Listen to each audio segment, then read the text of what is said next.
গরুর মাংস রান্না হবে অথচ তাতে এক গাদা পেঁয়াজ রসুন বাটা, মরিচের গুঁড়ো কিংবা গরম মশলার ঝাঁজ থাকবে না, এটা কি ভাবা যায়? কিন্তু গত কয়েক মাস ধরেই বাংলাদেশের ফুড লাভারদের টাইমলাইনে ঝড় তুলেছে এমন একটা খাবার যা রান্না করতে বাড়তি কোনো তেল তো লাগেই না, মশলাও লাগে নামমাত্র। হ্যাঁ, ঠিকই ধরেছেন, কথা বলছি এখনকার সুপার ট্রেন্ডলি পেশোয়ারি বিফ নিয়ে। নাম শুনতেই হয়তো আন্দাজ করতে পারছেন এই খাবারের শেকড় কিন্তু বাংলাদেশে নয়, এটি মূলত পাকিস্তানের খাইবার পাখতুনখোয়া প্রদেশের পেশোয়ার অঞ্চলের একটি ঐতিহ্যবাহী ডিশ।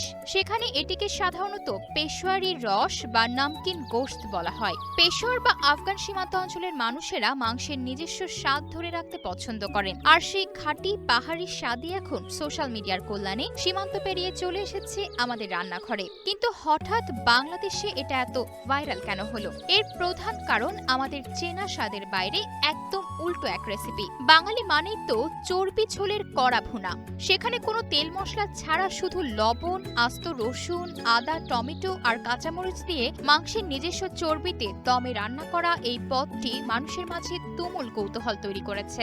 ফুড ব্লগারদের রিভিউ আর রেসিপি ভিডিওর কল্যাণে এটি এখন টক অফ দ্য টাউনে পরিণত হয়েছে। এমনকি ঢাকার নামি দামি নানা রেস্তোরাঁগুলোতেও এখন এই পেশোয়ারি বিফ খাওয়ার জন্য লম্বা লাইন পড়ছে। এবার আসি সবচেয়ে জরুরি প্রশ্নে, যেই খাবারে মশলা নেই, তেল নেই, সেটি কি আসলেই অনেক হেলদি? উত্তরটা হচ্ছে হ্যাঁ এবং না।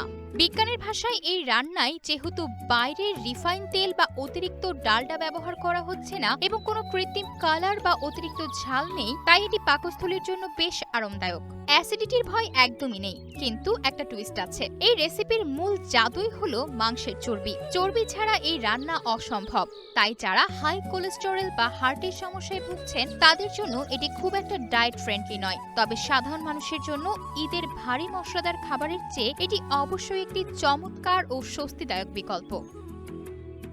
আয়েশা অর্থী, নিউজ ডেস্ক, গ্লোবাল টেলিভিশন।